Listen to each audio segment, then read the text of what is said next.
Doug Kent, Dave Husted, Walter Ray Williams Jr. all looking to place that on one of their mantles. Nice looking first place trophy. There's the prize fund, 16 on top. Fans ready for the semi-final. Kent and Husted and Doug Kent will start out on lane 29. Of course, with Doug Kent, I don't think the money is anywhere near as important as moving on to try and win. Very controlled player, playing deep inside like Bob Spalding did. Snaps off a strike on the left-hand lane. He threw a lot of strikes in practice then. Very solid player and very unafraid. Has had 2 opportunities to bowl for a PBA title.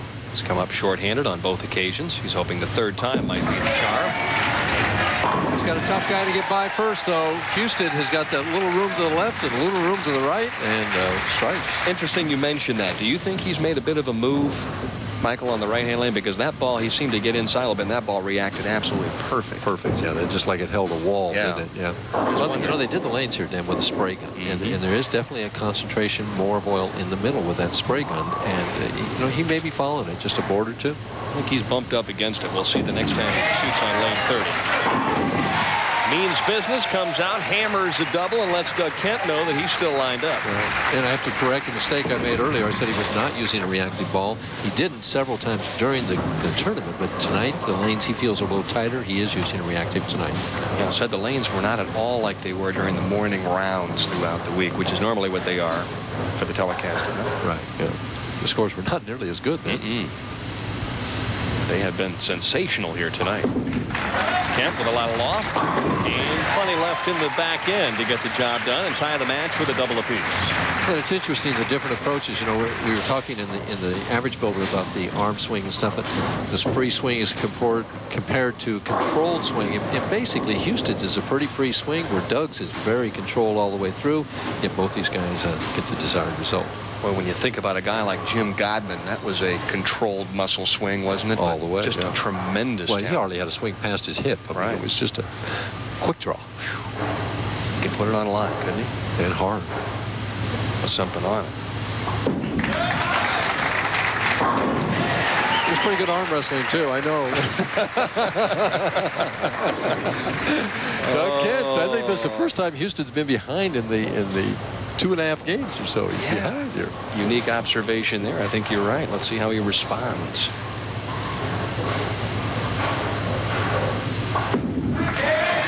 Has to hurry, but does. Now, see, there he went a little wider on 30. So I'm telling you, he's got a little room out there.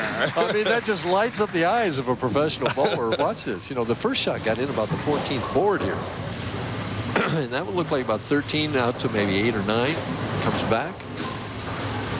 Actually got out to 7.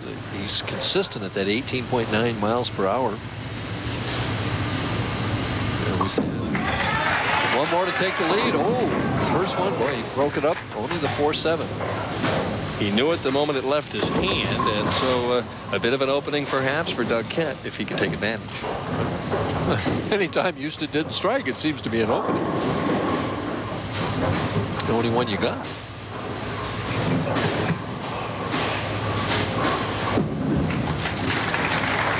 No problem with the 4-7. David Husted on this shot, the first ball that is, as we see overhead camera here going right through the heart of the pins. The double pinnacle's up there, and he really gets a good break to knock out the 610 then. Well, I guess it's official. That's the first time he really has missed the pocket tonight. Yeah. 2.5. That look of determination right there, I'll tell you. See that ball right in line? Plant, lift, and strike. And I had a chance to talk to Doug and ask him, is there more pressure on you right now because you haven't won here on the national tour? Well, I've made a few finals during the winter tour, and I never had much success this year in match play. And I think it was a lot of mental, and I think I'm more mentally prepared today to hopefully beat these guys.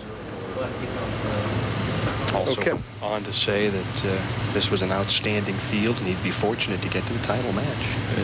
The key word I thought in there was hopefully. More speed on that shot. Nice reaction. 5-bagger. So Husted trailing by 22. See, interesting, you know, Foley's psyche and athlete's psyche is interesting to me. I mean, that word hopefully to me thinks, you know, maybe I will, maybe I won't, but he comes out here and his actions are saying, oh, I'm going to beat these guys. So light hit scatter shot on 30 for Husted, who needs a quick double here to climb back to within 12. First time he's been behind by anything substantial in evenings bowling. But Dave is, like we say, a veteran player, not afraid of a 5-bagger.